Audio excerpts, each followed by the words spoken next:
वो खाने की टेबल पर मौजूद थे। सिकंदर किचन से बाहर निकला, खाने की ट्रे लिए उसके सामने रखी, उसे खाना सर्व किया। ईसा ने उससे घूरा। ये सब उसके लिए नया नहीं था, मगर मुलाजिम हैरतज़दा ज़रूर होते थे।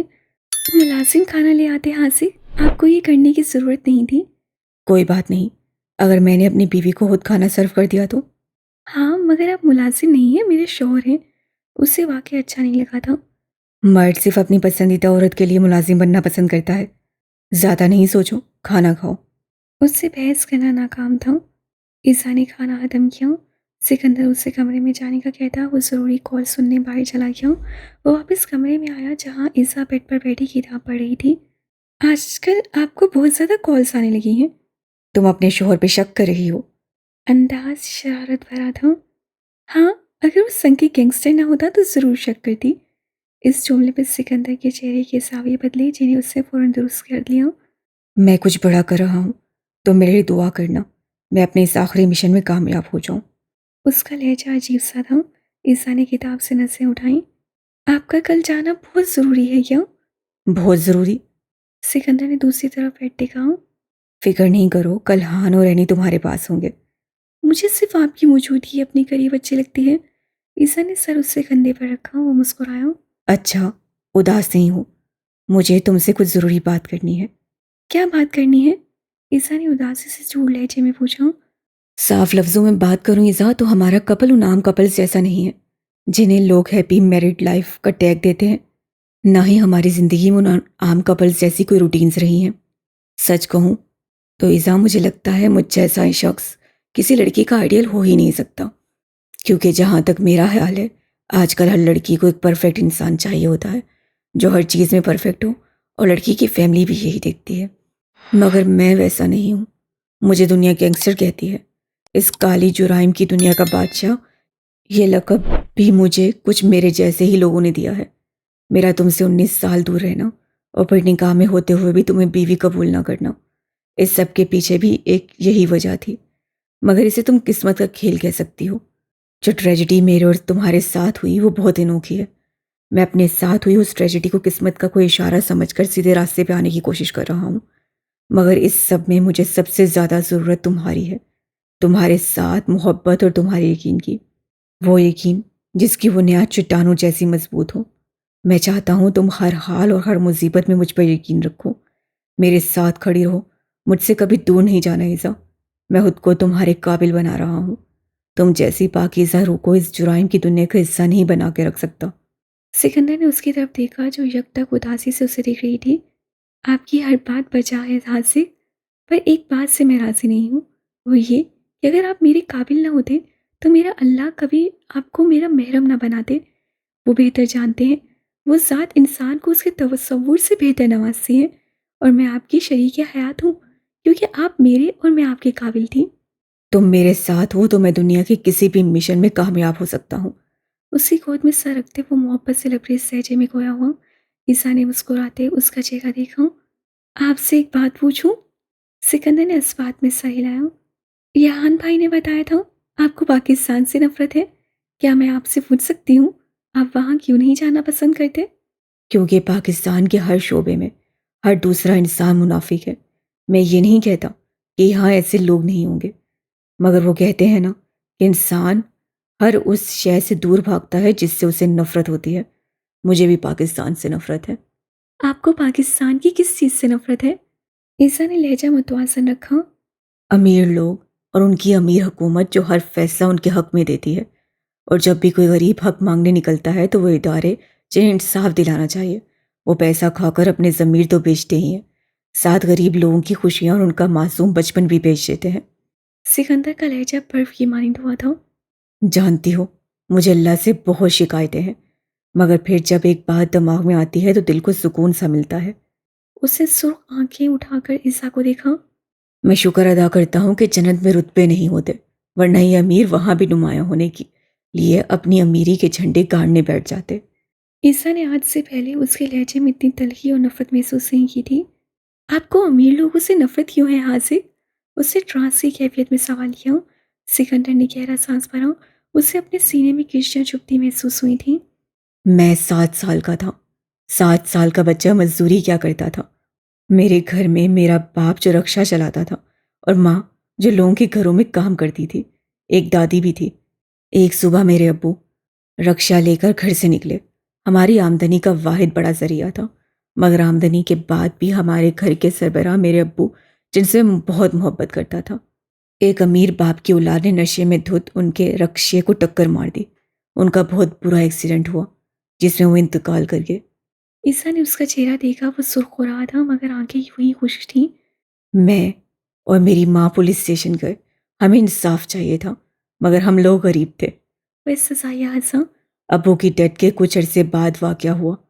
मेरी अम्मी जिसके घर काम करती थी, उनके घर चोरी हुई। इल्ज़ाम मेरी माँ पर आया क्योंकि वो गरीब थी इसलिए। शाम से रात हो गई जब अम्मी घर वापस नहीं आई, तो मैं और दादों ने ढूंढने के लिए उनके घर गए। वहां जाकर मालूम हुआ उन्होंने मेरी अम्मी को पीटकर शाम को ही घर से निकाल दिया था। मेरा दिल ऐसे था जैसे अभी फट जाएगा। मैं बाप के बाद माँ को भी खोना नहीं चाहता था। हम उन्हें ढूंढने के लिए आगे बढ़े। जब हमारी नज़र दरख्त के नीचे टूटी बिखरी हालत में पड़ी अपनी माँ पर ठहर गई, वो मंजर ऐसा था जैसे किसी ने मेरे सीने से दिल निकालकर पांव तले बेदर्दी से कुचल डाला हो। ईसा ने उसकी आंखों में नमी उतरती देखी। हम उन्हें हॉस्पिटल लेकर पहुंचे। रात के 2:30 बज रहे थे। उनकी हालत बहुत बुरी थी। वो माँ बनने वाली थी। ईसा ने शाह की नजर सिकंदर के चेहरे पर डाली। उसका भी लिहाज नहीं किया उन लोगों ने, और मेरी माँ पर इल्ज़ाम लगाकर उन्हें बेदर्दी से ठोकरे मारे वहां से निकाल दिया। वो खामोश हो गया। ईसा ने बेसाख्ता सिकंदर के चेहरे पर हाथ फेरा जो नम था। उसका दिल सिकंदर की हालत पर तड़पने लगा। मेरा भाई पैदा हुआ था, मगर माँ मर चुकी थी। पाकिस्तान ने मुझसे मेरी फैमिली छीन ली थी। वो सिसकने लगा। उसने ईसा के आगोश में सर रखे चेहरे पे बांसू रखा था। उसके आंसू बहते ईसा के दामन में जज्ब हो रहे थे। उससे पहली बार सिकंदर को टूटा बिखरा सा देखा था। आपका भाई कहाँ है आसिक? ईसा ने बामुश्किल सिस्सू को रोके हुए वो सवाल पूछा था। वो उससे लगा उसके हलक में टूटे कांच बेवस हो गए हैं। वो बोल नहीं पाएगा। अगर बोलेगा तो लफ्ज़ों समेत उसका हलक और जुबान लहूलुहान हो जाएंगी। ईसा ने उसका कंधा हिलाया। म- मैंने उसे दे दिया। लहजा हर एहसास से खाली था। आंखों में नमी की प्रेत चढ़ने लगी। ईसा शॉक्ड सी हालत में बैठी उसे देख रही थी। किसको दे दिया? ये क्या कह रहे हैं हासिक? आपने अपना भाई दे दिया? आपने ऐसे क्यों किया? उसे दिली दुख हो रहा था। वो सारों कतार रो रही थी। मैंने अपना भाई एक अमीर फैमिली के सपुर्द कर दिया था क्योंकि मैं उसकी कफालत नहीं कर सकता था। मैं 7 साल का लड़का उसे बिना माँ बाप की कैसे संभालता। वो बेबसी से कह रहा था। ईसा बेसाख्ता उसके सीने से लगी थी। मुझे आपके लिए बहुत बुरा लग रहा है हासिक। वो रोई जा रही थी। सिकंदर ने उसकी पुश्त सहलाई। वो बुरा वक्त था इज़ा जो गुजर गया। अब अच्छा वक्त है क्योंकि तुम मेरे साथ हो। और आपका भाई? वो उससे देखते उदासी से मुसाफिर हुई। वो बिल्कुल ठीक है और अपनी फैमिली में खुश है। सिकंदर ने उसे तसल्ली करवाई। आज से क्या हम कभी पाकिस्तान नहीं जाएंगे? मैंने ऐसा कब कहा इज़ा? सिकंदर ने उसे देखा। क्योंकि आपने कहा आप पाकिस्तान से नफरत करते हैं। बोल जी। तुम्हारी बेशुमार मोहब्बत के सामने मेरी तमाम नफरतें हार चुकी हैं। मैं तुम्हारी खुशी के लिए पाकिस्तान ज़रूर जाऊंगा। वो धीमा सा मुस्कुराया। जैसे ही घड़ी ने 2 का हिंसा बजाया वो चारों अलर्ट हुए थे। उनकी तुर्किया की फ़्लाइट सुबह 3 बजे की थी। एमर उन्हें 2 बजे लेने आने वाला था। वो सब मलिक विला के पिछले लॉन में इकट्ठे होने वाले थे। नताशा और उमाइमा ने तहा और मुरसलीन को आखिरी बार चेक किया और अपनी तैयारशुदा बैग लिए वो तीनों लॉन की तरफ आईं। याया का इंतज़ार कर रही थी। 20 मिनट गुजर गए थे जब याया भागता हुआ आया। तुम 20 मिनट लेट हो याया, वो गुस्से से बोली। हाँ, मैं खत लिख रहा था। हद, वो तीनों बायक वक्त बोली। हाँ, हद। अब हमारे बाद उन्हें मालूम कैसे होगा कि हम सब ईज़ा की तरफ जा चुके हैं? इसी हद कार्ड को दे दिए कर जाऊंगा, जो सुबह की पहली किरण के साथ बड़े पापा को दे आएगा। उससे इत्मीनान से कहा। सुबह का उजाला हर तरफ फैल चुका था। आज उन्हें जल्दी ही ऑफिस पहुंचना था क्योंकि आज उनकी ज़िंदगी का दूसरा बड़ा मिशन अपने अख्ताम और उनकी कामयाबी की हदूद तक पहुंचने वाला था। आर्यन मलिक आज इंतहाई खुश था। उससे अपनी ज़िंदगी के कई खतरनाक मिशन अपने अख्ताम तक पहुंचाए थे, मगर अजमल पाशा हर फजार गंदगी मचाने वाले वो कीड़े थे जिन्होंने पाकिस्तान की साख में घुसकर उन्हें तो नुकसान पहुंचाने की कोशिश की ही थी, साथ पाकिस्तान की यंग जनरेशन को दवाई के दाने तक भेजने में कोई कसर नहीं छोड़ी थी। खुशी का एक राज ये भी था कि उसकी बरसों की मेहनत और सिखलाई मलया मिट नहीं हुई थी। वो जॉगिंग सूट में अभी अंदर से बाहर आया था। खवातीन नाश्ते की तैयारी कर रही थी। हमजा, वकास और फैसल आर्यन की तरफ आए थे जो मोबाइल चेक कर रहा था। भाई, ऑफिस कब तक जाना है? 8 बजे तक फैसल। आज मैं बहुत खुश हूँ भाई। आज हमारी परसों की मेहनत ज़ाया नहीं होगी। हमें हमारे सब्र और मेहनत का फल मिलने वाला है। हमारी एक और कामयाबी। बिल्कुल ठीक कहा हमजा। मैं भी खुश हूँ। और इसका सबसे बड़ा क्रेडिट हासिक को जाता है। मलाइका ने वहां आते खुशी के आलम में कहा था। अगर आर्यन उसे सीधे रास्ते की तरफ न लाता तो ये कभी मुमकिन नहीं था मलाइका। वकास की बात भी ठीक है, मगर मुझे जहाँ तक लगता है हासिक का हर फजार के खिलाफ गवाही देना, खुद को कानून के हवाले करना, ये सब वो ईसा की मोहब्बत में कर रहा है। मलाइका की बात पर वो सब पल को खामोश हो गए। ऐसे मुंह मत बनाओ, मुझे पूरा यकीन है वो ईसा के लिए यहाँ जरूर आएगा। मगर हम अपनी बेटी किसी गैंगस्टर को नहीं दे सकते मलाइका। फैसल ने टो टो कहा। आर्यन और हमजा चुपचाप खड़े थे। भाई, उन सबूतों का कुछ पता चला जो सिकंदर भेजने वाला था? वहाँ कोई जंग छिड़ थी, हमजा बोल पड़ा। अभी आर्यन कोई जवाब देता गार्ड वहाँ टपक पड़ा। बड़े साहब जी, ये लिफाफा याह्या साहब रात को आपके लिए देकर गए थे। उससे वो लिफाफा आगे बढ़ाया और सब हैरत से उसे देखने लगे। आर्यन ने फौरन से लिफाफा खोला और वो हथ निकाला। जैसे जैसे उससे वो हथ बढ़ा, उनके 14 तबक रोशन हुए थे। उससे कहा था वो स्नो वाइट के लिए ईसा का एड्रेस ढूंढ के लाएगा। मलाइका साकित से उसके अल्फाज सुना रही थी। हमसे बहुत बड़ी गलती हो गई भाई। हमें याह्या को हल्के में नहीं लेना चाहिए था। फैसल शौक की हालत में बोला। अगर उसने वहां जाकर कोई हंगामा बर्पा कर दिया तो हमारा सारा प्लान उलट जाएगा। वो मुश्किल में पड़ सकते हैं। वकास की परेशानी में डूबी आवाज़ उभरी। आर्यन के माथे की रगें तन गई थी, मगर अभी उन्हें ये मालूम नहीं था कि याह्या के साथ कौन कौन गया है। अब की बार उस गधे को मैं माफ नहीं करूंगा भाई। और खबरदार अगर किसी ने उसको बचाने की कोशिश भी की तो। हमजा गुस्से से लाल भभूका बने हुर्राया। अभी आर्यन की सोचें उसकी तरफ गर्दिश कर रही थीं जब सीढ़ियों से किसी के तेज से कदमों की आवाज़ आई और सब एक साथ पीछे मुड़े, जहाँ से ताहा और मुरसलीन हवास फाख्ता से नीचे आ रहे थे। मेरी बीवी विलास से गायब है। ताहा ने वहीं से हाँक लगाई। मेरी भी। मुझे नहीं मिल रही।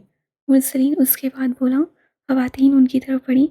आर्यन और उन सब का हाथ सर को पहुँचा। वो नमाज अदा करके सूरह यासीन की तलावत कर रही थी। आसिक, जो जॉगिंग पर गया था, कमरे में दाखिल हुआ। सामने वो कुरान पाक बंद करती, बेड से उतरती, उससे मुस्कुरा कर देखती, अलमीरा की तरफ बढ़ी और साइड पर बनी कुरान पाक रखने की मखसूस जगह पे कुरान पाक वापस रखती उसकी तरफ आई। आसिक ने उसे साथ लगाया और माथे पर लप रखे। सुबह बखैर। उससे नरमी से कहा। ईसा बस मुस्कुराई। आपने नमाज पढ़ी? ईसा के सवाल पर आसिक का चेहरा बेतासुर हुआ। नहीं। वो जरा सा भी शर्मिंदा नहीं था। वजह? ईसा सीरियस हुई। बाज सफ़ा आपकी ये आदत मुझे खौफ में डाल देती है।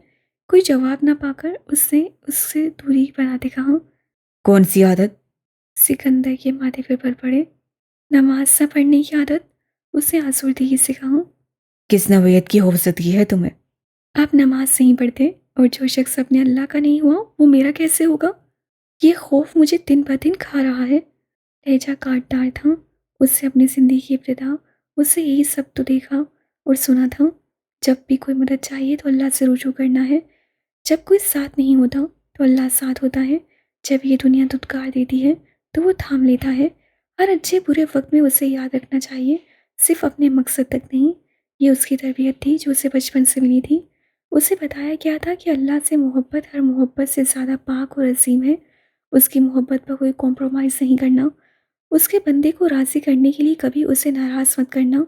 और आज उससे बर्दाश्त नहीं हो रहा था कि जिस इंसान से वो सबसे ज़्यादा मोहब्बत करती है वो अल्लाह की मोहब्बत से इतना दूर है। उसे वाकई ये बात अंदर ही अंदर काटती थी। सिकंदर ने गहरी सांस भरी। आंखें चुराता वो वार्डरोब की तरफ बढ़ गया। मैं तुम्हारा महरम हूँ। उसने एक जुमले में उसे बहुत कुछ बावर करवाया था।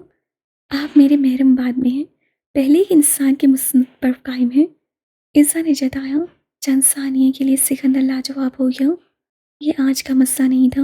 वो काफ़ी दिनों से उसे नमाज की तरफ राग़िब करने की कोशिश कर रही थी, मगर सिकंदर हमेशा उसकी कोशिशें मट्टी करता निकल जाता था। तुम मेरी बेशुमार मोहब्बत को नमाज से कंपेयर कर रही हो ईज़ा। वो बगैर पलटे बोला। ईसा को अपने कानों पर यकीन नहीं आया था। क्या सामने खड़ा वो शख्स था जिसको हासिल करने के लिए उससे 18 साल से दुआएं मांगी थी? अगर हाँ, तो उसे आज अपने इंतहा पर दिली अफसोस महसूस हुआ था। कौन सी मोहब्बत की बात कर रहे हैं आप? उसके लबो लहजे पे वो शश्शर सा पलटा। सिकंदर की आंखों में बेयकीनी थी। वो मन भर कदम लेती उसके रूबरू आन खड़ी हुई। तुम मेरी मोहब्बत पर सवाल उठा रही हो। वो संजीदगी से मुसाफिर हुआ। ईसा ने गहरी सांस भरी, अपनी हथेलियां उसके चेहरे की गिर नरमी से रखी। उसे मोहब्बत पाश नसों से देखा था। अगर आपके और मेरे दरमियान निकाह जैसा पाक रिश्ता ना होता तो मैं ऐसा करने का हक रखती थी। मगर जिस इंसान को मेरे अल्लाह ने मेरा हमसफ़र बनाया, उसके लिए मेरे दिल में पहले से ज़्यादा मोहब्बत और इज़्ज़त डाली। उस पर मैं सवाल नहीं उठा सकती यहाँ से। ये मेरे अल्लाह की नाफरमानी होगी। वो सांस रोके मन उसे सुन रहा था। मैं सिर्फ आपको ये समझा रही हूँ, आपकी मोहब्बत से पहले मेरे लिए अल्लाह की मोहब्बत है, और मेरी मोहब्बत से पहले आपके लिए अल्लाह ताला की मोहब्बत होनी चाहिए। ना सिर्फ दिल में, आपके पूरे वजूद में। नमाज अल्लाह ताला से मोहब्बत जताने का इंतहाई खूबसूरत ज़रिया है। मैं उसे आपकी मोहब्बत से कंपेयर नहीं कर रही। मैं ऐसा कर भी नहीं सकती, क्योंकि अल्लाह की मोहब्बत का कोई मेल नहीं है। उसे नरमी से मतवाज़ा लहजे में हर एक लफ्ज़ यासियत से उसके कानों में उतारा था, जिसका असर उसके दिल पर भी हुआ था। मगर वो पहलू बदलने में महारत रखता था। मेरी फ़्लाइट का टाइम होने वाला है ईज़ा। वो तासुर लहजे में बोला। उससे उदासी से उस शहजादे की उदास शक्ल मुलाहिजा की। एक आखिरी बात कह सकती हूँ? सिकंदर ने सर इस बात में हिलाया। आपको आज तक मेरी कही हर ख्वाहिश बचकाना लगी है, जिन्हें फिर भी आपने पूरा करना अपना फ़र्ज़ समझा है। मैं आपको अपनी एक आखिरी ख्वाहिश बताऊँ? वो करीब खड़ी शर्ट के बटन पर शहादत की उँगली फेरती धीमे लहजे में बोल रही थी। मैं चाहती थी मेरा जो हमसफ़र हो, वो मुझे मुझसे माँगने से पहले मुझे मेरे अल्लाह से माँगे। वो मेरे लिए मेरे अल्लाह से रुजू करे, उससे हम कलाम हो। उसकी आवाज़ रुंध गई।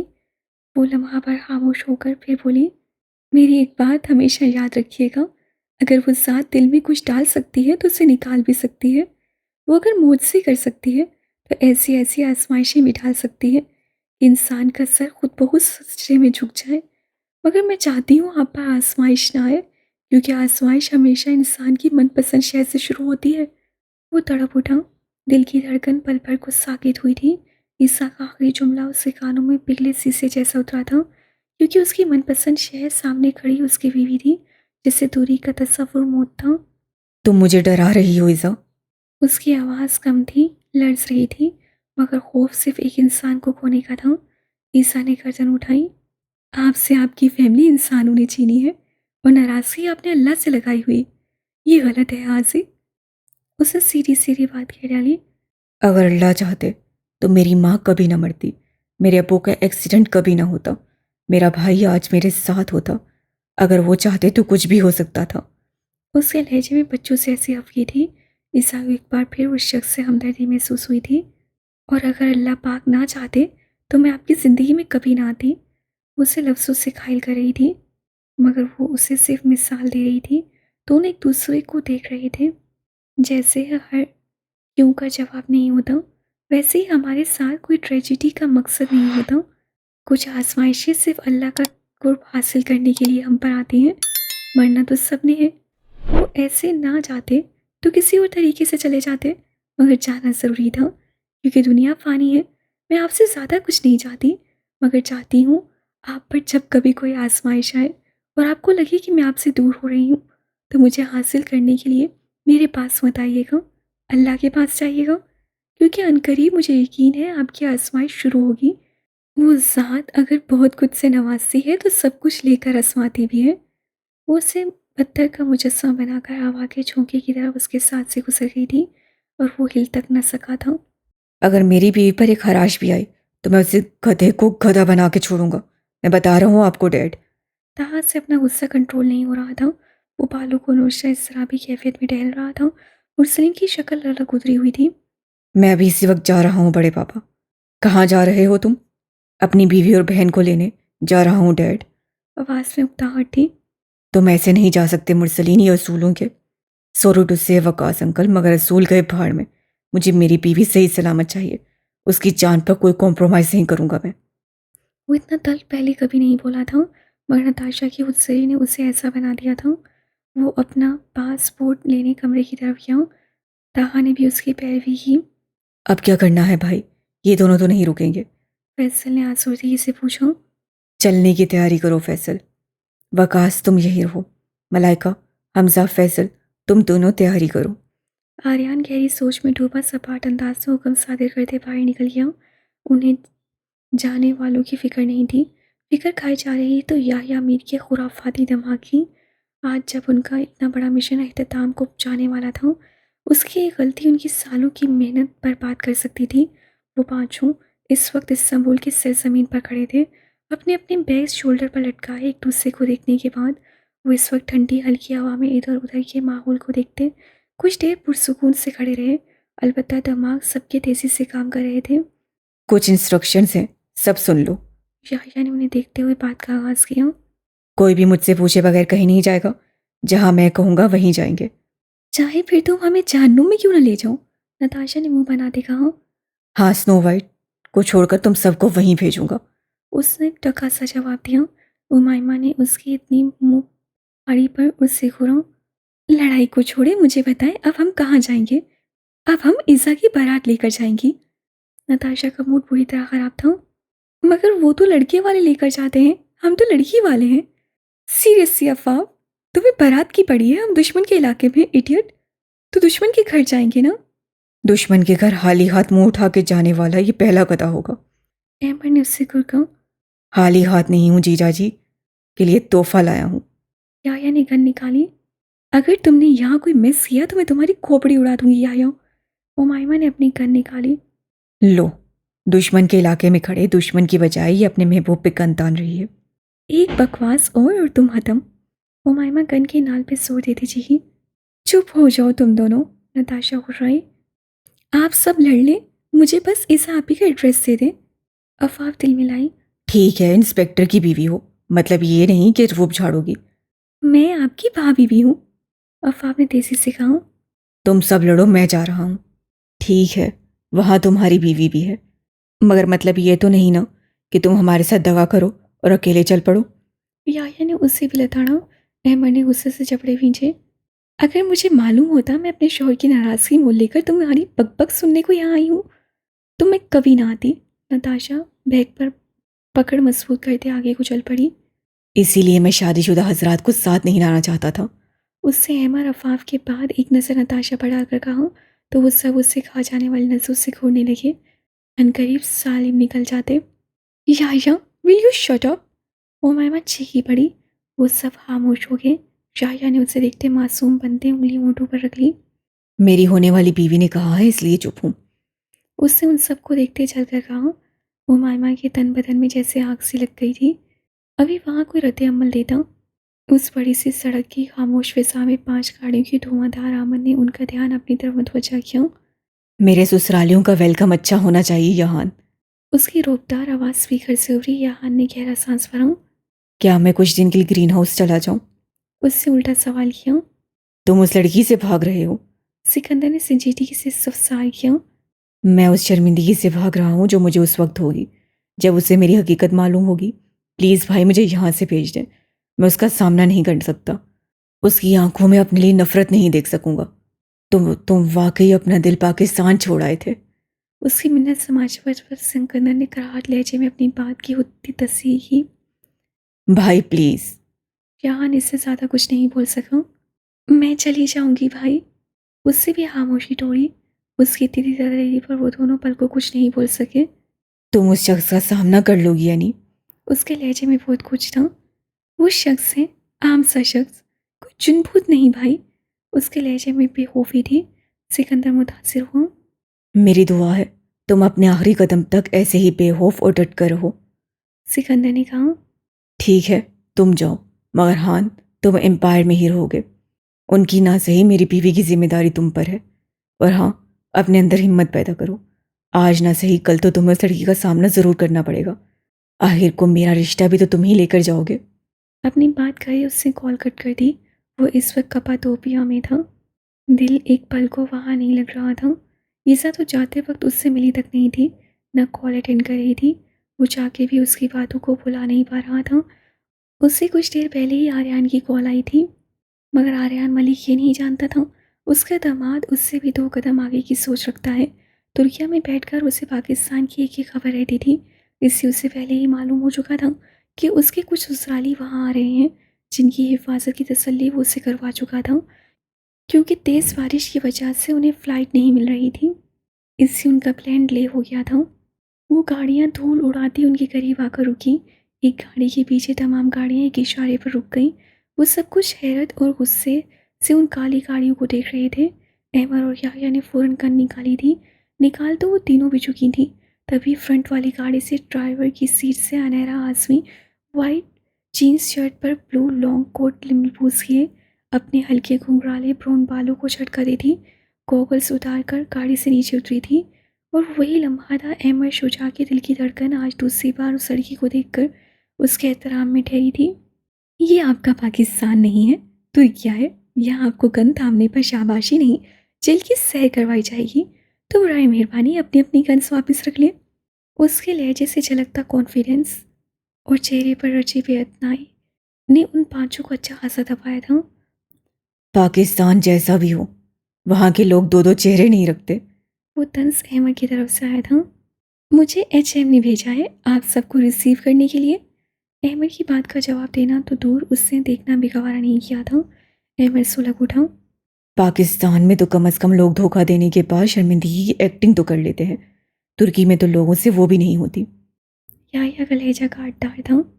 क्योंकि तुर्की के लोगों को एक्टिंग नहीं आती। वो मारने पर आए तो सीधा गोली मारते हैं, माफ़ी मांगनी हो तो सर झुका देते हैं। वो बन में सुकड़ कर हंसी। और बुज़दिल ऐसे कि भागने की बारी आए तो ऐसे भागते हैं जैसे बंदा मैराथन में भागता है। कट मेज में रखते अहमद ने फिर फिक्रा उछाला। और किसी को भड़ास से निकालनी है तो वो भी बोल ले। उससे उमायमा नताशा और वफाफ की तरफ देखा। हमें सिर्फ हमारी बहन चाहिए, हम यहाँ लड़ाई करने नहीं आए। वफाफ का लहजा कुछ हद तक नर्म था। हाँ, क्योंकि हम यहाँ जंग करने आए हैं। तुम्हें किसी ने कहानी के विलन का रोल नहीं दिया, इससे कुछ देर खामोश हो जाओ। चाया के कहने की देर थी उमायमा उस पर गर्जी। मैं तो तुम्हारी कहानी का हीरो हूँ बस। उससे आंख विंकी। उमायमा का दिल चाहा उसका सर फाड़ दे। हम एम्पायर नहीं जाएंगे, इज़ा को यहीं ले आओ। वासिया था अहमद इस जगह कदम भी नहीं रखना चाहता था जहाँ उस लड़की की सरा से भी मौजूदगी होती। जिसको गैंगस्टर की बीवी चाहिए वो जाके उससे निपट ले। जिसे ईज़ा से मिलना है वो मेरे साथ चल सकता है। उसे सर्द और सपाट लहजे में उन्हें ईज़ा के नए मुकाम समेत सिकंदर की हैसियत से भी वाकिफ करवाया था। मैं इस लड़की के साथ जाऊंगी क्योंकि मुझे ईज़ा भी चाहिए और उस संग के गैंगस्टर से बदला भी। कब से खामोश खड़ी नताशा मोबाइल और गन वापस रखती अनहरा के पीछे चल दी। मुझे लगता है शोहर की चंद घंटे की दूरी ने इसके दिमाग पर गहरा असर छोड़ा है।